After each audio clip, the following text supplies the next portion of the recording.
Hey everyone, welcome back to my channel. It's that time of the year again. What the fuck? If you've been following the channel for a while, you probably know that we have a bit of a history with the franchise we're going to be talking about today, and by a bit, I mean a 3-year-long one. To give a quick refresher, the After movies are based on books that were originally written on Wattpad as Harry Styles fanfiction, which they cleverly hid by turning the main love interest name from Harry to Hardin. It's, in my opinion, a bit of a mess on all fronts, but I feel like every time a new movie comes out, we have a lot of fun watching it together, so when I heard a new one was coming, I thought why not? The latest installment in the After franchise is the third movie, which is called After We Fell, and I don't know why this keeps happening because it happened with the sequel as well, but it actually dropped in Canada like a good month before it dropped in the States. So I guess being Canadian kind of has its perks because I got to see it before everybody else did. Or I guess you could also see that as a punishment. But before we get into my thoughts on the movie, I did want to give a bit of a synopsis for anybody who isn't really looking to watch it. I don't blame you, but you still want to know what antics Tessa and Hardin get into in that hour-and-a-half runtime. Before we get into it, I just want to give a quick shout out to Audible, who sponsored today's video. If you haven't heard of them before, Audible is the leading provider of spoken word entertainment and audiobooks. They've got new releases, bestsellers, a ton of different genres, and they also even host podcasts now. I've really gotten into audiobooks this past year, just because it's made it so I can read books when I typically wouldn't be able to physically read one, if that makes sense. Like for example, if I'm walking my dog, or I'm doing the dishes or laundry, previously I would just put on a TV show or listen to music because that was the first thing I thought of when it came to hands-free entertainment. But now I just put on an audiobook and I'm able to just be completely immersed in the story while I'm doing other things. The difference it's made is completely unbelievable to me. Like if you look at my Goodreads from last year versus this year, it's kind of crazy how many more books I've been able to read. Audible's also recently launched Audible Plus, where with the membership you can get full access to their Plus catalog, which has thousands of select originals, audiobooks, podcasts, and even ad-free versions of popular shows and exclusive series. And they've even got guided meditations too, which I have tried, and they are really effective. I really like them. And what's also nice is that you can download or stream without any limit because you can also listen to them offline. If you've been watching my channel for a while, you know that usually if we get an Audible ad, I like to turn it into an impromptu book club. So if you want to know what I'm currently reading, I'm in the middle of The Love Hypothesis by Ali Hazelwood. I'm like 20% into it at this point, and I know that's not too far in, and this book is majorly hyped up right now, but it's living up to the hype. If romance isn't your thing though, don't worry. Audible quite literally has thousands of different titles to choose from, so you're bound to find something you want to check out. They've also got a special deal for the holiday season going on right now, where you can get 60% off your first 3 months, so only $5.95 a month. If you're interested, you can check out audible.com/Aonso or text Aonso to 500-500 to get started with Audible. Thanks again to Audible for sponsoring today's video. Definitely check it out if you're curious in the description box down below. But otherwise, let's get back to the video. So right out of the gate, the movie starts off with fighting and crying, which at first I was like, why would you start your movie like this? Like, I'm super confused right now. But in hindsight, after watching the whole thing, I actually take this as a warning, because this is literally all this movie consists of. But after that, we find out that Tessa and Hardin are still together, and Tessa's dad, who's like your typical deadbeat dad character, has entered the storyline. He's staying with them for a bit while he gets his life back together. Tessa's really excited about it because he hasn't really been present in her life and she wants to build that relationship, while Hardin is not excited about it at all. He actually tries to pay him to leave, but this man also just constantly exists in the worst mood possible, so I'm not that surprised. So the overarching fight for this movie, which you might be wondering why I'm saying that, that's just because there are so many fights in this movie that I need to label them or I'll start to get confused. But the big one is that Tessa wants to move to Seattle after graduation because she's just been offered her dream job and she wants Hardin to come with her, while Hardin was planning that they'd move to London after. They get into this huge fight over it, and we're once again shown that Hardin is a poster child for those men who just over-dramatize and weaponize everything because they cannot fight with somebody unless it's taken to extremes. Like, Tessa's trying to communicate with him and be like, listen, this is a really great opportunity for me, and I kind of want us to think about both of us because this is going to be like the rest of our lives together. And he just immediately is like, well, if you're considering that job, you must just hate me and not want me in your life anymore, so just fuck off. Watching this go down was so frustrating because you're sitting there and you're not in the fight, you're just watching it, but you're just begging him to shut up because he's so infuriating. Oh, that's really big of you to find time in your busy schedule. Thank you. They're like that couple that everyone in the friend group knows they need to break up because they fight at every birthday and holiday, but they refuse to do anything productive about it. After they have their fight, Hardin ends up driving Tessa's dad to a bar, which is an interesting choice considering that they're both alcoholics, and of course this doesn't end well. He ends up getting in a fight. But don't worry guys, it's not all bad in this scene. Tessa's dad tells Hardin that he was just like him when he was younger, which I think we're supposed to take as a good thing. After that, they have sex, and Hardin continues pressuring Tessa not to take the job because he would have nothing in Seattle, which does prompt a question on exactly what Tessa would have in London other than your unreliable ass. What's even worse is that we find out that Christian, who is Tessa's boss, actually offered Hardin any job he wanted in Seattle if he would just take it, but he just still refused to do that. Christian's also wearing a single AirPod in this scene for some reason, which I think we're supposed to take as the modern version of the Bluetooth boss. Christian, watch out! Oh no, he has his AirPods in. After kind of, but not really resolving that issue, they end up going on vacation with Christian and Kimberly. And since there's nothing really going on in the movie at this point, they of course introduce a new love interest for Tessa, who ends up being a waiter named Robert, because that seems to be the only way they know how to push the plot forward. Or I guess more accurately, they just wiggle the plot around the same 3 events that keep happening over and over again. Then we get the hot tub scene where Hardin asks Tessa if Trevor has anything to do with the reason that she's going to Seattle. And after that, he asks if she ever had feelings for him at any point. And the second that she says there was a moment, he immediately rocket launches himself out of the hot tub and storms off. Hardin! We love good relationship communication. After the fight, she ends up running into the waiter outside, like on the street, and she goes to have a drink with him at the restaurant that they just ate at. Hardin ends up pulling up later and reminds us that he's probably every server's worst nightmare. I remember, Robert. I'll do an old-fashioned, actually. I'm off, actually. You're still wearing your name tag and your uniform, so... Like, I know he's a fictional character, but I feel it in my soul that he would not stack his dishes and would not tip well. At the end of the night, the waiter ends up giving his number to Tessa, and then the next morning, Tessa has to fish her bottoms out of the hot tub from the earlier scene with Hardin. Then we move along into fight number 5. Give it up for... I'd like to note here that we're only 37 minutes into the movie at this point, meaning that so far we're averaging a fight every 7 minutes. But this time they're fighting because Hardin ended up finding that number that the waiter had written down, and he blows up on her and ends up saying that she wouldn't have gotten her Seattle job in the first place if it wasn't for him. The irony is I got you the damn job in the first place. How many freshmen do you know with jobs at top publishing firms, their transfers taken care of, places to live, how many? At this point, I've now watched over 4 hours of content involving this relationship, and I still don't understand why she's still with him. This man is like a never-ending Am I the Asshole post. He is the asshole. Leave. Finally though, for once, Tessa ends up leaving him for a bit at least, and she goes to Seattle by herself. At that point, I was like, oh my god, girl, this is amazing. I thought we were turning a tide, but once she gets there, she ends up pulling a Bella Swan in New Moon and just sits around waiting for Hardin to call her, so...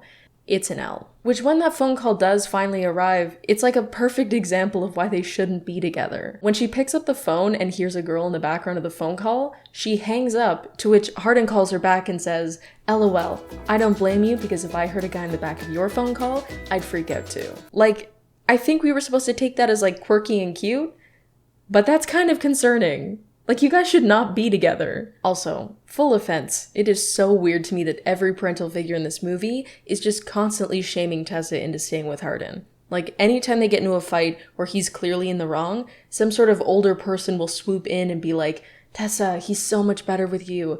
You just have to wait on him. Like, that's not her responsibility. Later that night, Hardin ends up having a nightmare that Tessa was fucking the waiter? Like, does he do this every time she interacts with literally any man? Dude, I literally haven't slept in weeks. I keep picturing Tessa fucking Santa Claus. He does end up showing up in Seattle though and apologizes. Everyone around them is like super happy that they're back together, which once again, it's just so weird that every character around this couple just sees everything as perfectly normal and just like relationship growing pains. Even though they have made up, Hardin keeps seeing the waiter in these dreams, even though we haven't seen Robert since he first served them dinner like a half hour ago. But what makes this even more ridiculous is that the waiter is not in the movie at all past that first drink that he had with Tessa. Like, he's in the trailer and it seems like he's gonna be a big part of it, and Hardin makes such a big fuss over it, but this man is not in this movie. Like, this man's competition is the imaginary threat of a waiter who had 5 seconds of screen time. And obviously because they aren't fully exploring the love triangle all over again, they needed something else big to happen to kind of push the story along, and give it a pulse, which ended up being Hardin's mom would be getting married. We also find out when Hardin goes back to the apartment that he shares with Tessa that Tessa's dad is there and he looks pretty beaten up, and it's because he owes somebody money and they pulled up and attacked him, so Hardin ends up giving him his watch to pay it off. They immediately switch from that scene though to this random reveal that Tessa might not be able to get pregnant, which of course is sad, but the way that they just randomly have this scene of her clutching her stomach in a hospital gown with a doctor telling her that she might be infertile just literally comes out of nowhere. There was no prior mention of kids or pregnancy at all, and then they don't even acknowledge it past that. I guess it's something they're setting up for the next movie probably, but in terms of what's going on in this one, Hardin says that he'll actually move to Seattle with her, but in the meantime they go to England for his mom's wedding. We also find out that Hardin's helping Tessa's dad, like letting him stay in his place, but he's not telling Tessa about it.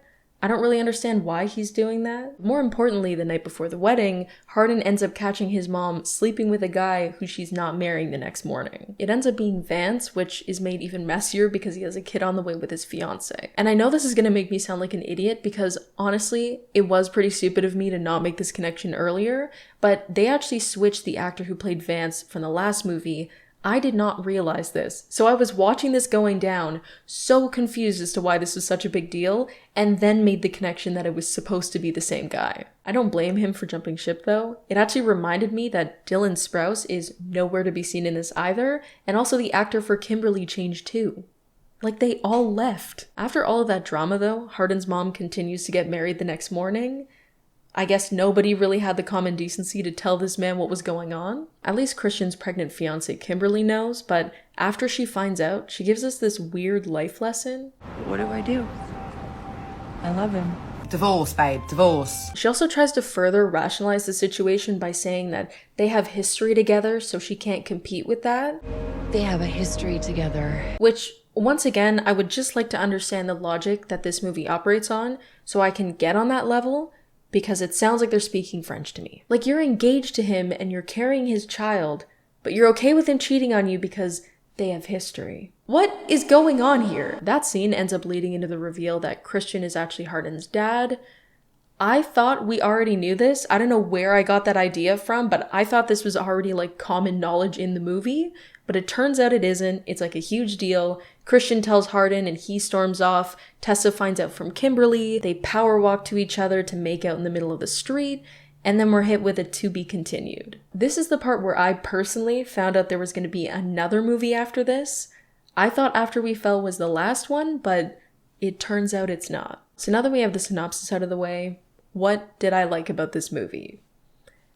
Nothing. I'd actually argue this is the worst movie in the franchise so far, and I know that some of you guys might be thinking it's because it's just the most recent one that's come out, but it's actually just because they kept repeating this formula of fight, sad music, make up sex, sprinkle in a bit of mommy and daddy issues, and then that imaginary threat of the waiter every so often. Like, at least with After 1 and 2, there were scenes that were so ridiculous and cringe that it made it entertaining to watch because it was so bad it was good. But with this movie, I feel like it was even more boring than the ones before it, which is saying a lot, but I feel like it was because they were trying to avoid being memed on the internet again, which does actually surprise me because I would have thought they would have leaned more into it because it's kind of like free publicity. There were so many scenes from After 1 and 2 that went viral online because of how funny they were, and I guess with this movie they wanted to switch directions, but I feel like they kind of forgot that when you remove the revolving theatrics around Tessa and Hardin, this story doesn't have a pulse. When you take away the fun and cringe moments, it just turns into a divorce simulator that never ends. What I also don't really get about this movie and what it's trying to tackle is that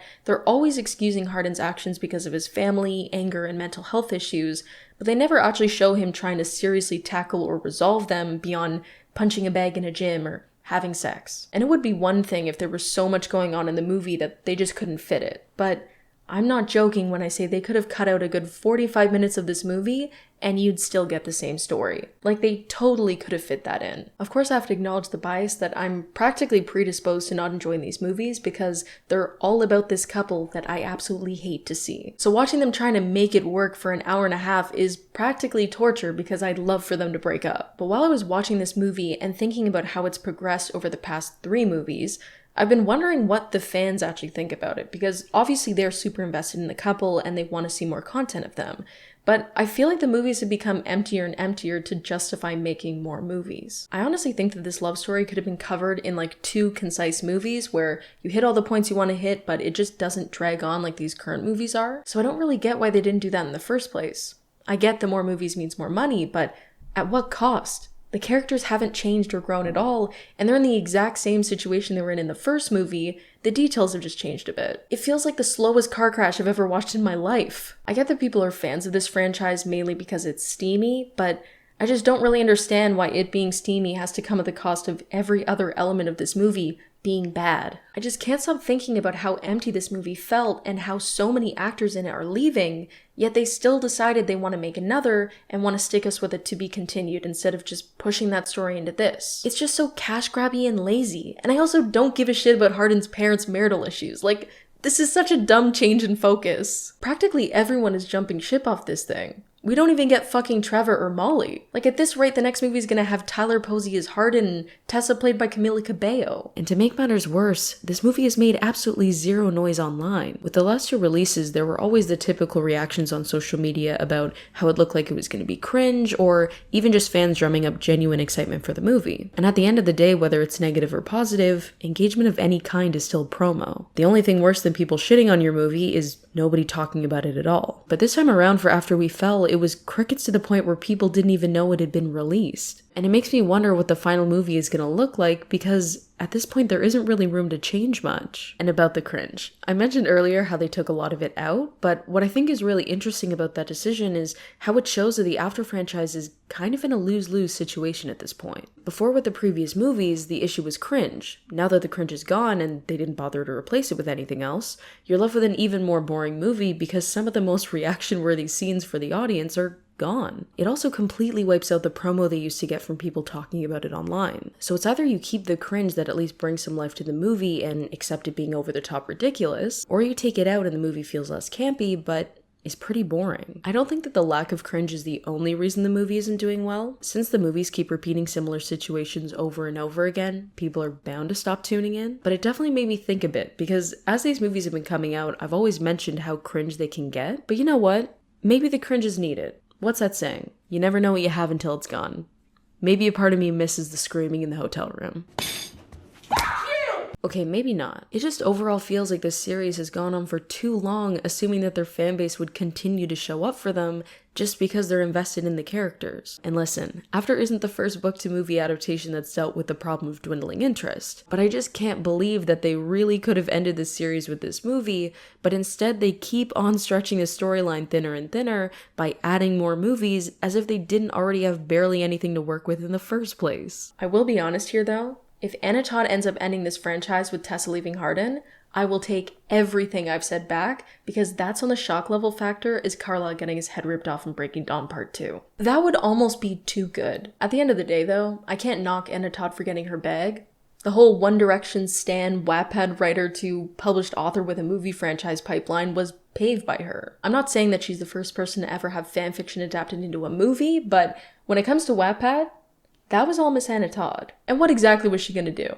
Say no? I don't know. Maybe it was intentional that this movie felt like an hour-long fan cam, but I'm definitely curious to hear what you guys thought if you have seen the movie yet, or if you're planning to see it, what you expect. If you did enjoy the video, feel free to give it a like and subscribe to the channel. It really helps me out. You can also follow me outside of Twitter on Instagram and Twitter, which are both Casey Aonso. I also have a Twitch. I'll be linking it in the pinned comment. We have a ton of fun over there. But otherwise, I really hope you guys enjoyed the video, and I'll see you in the next one.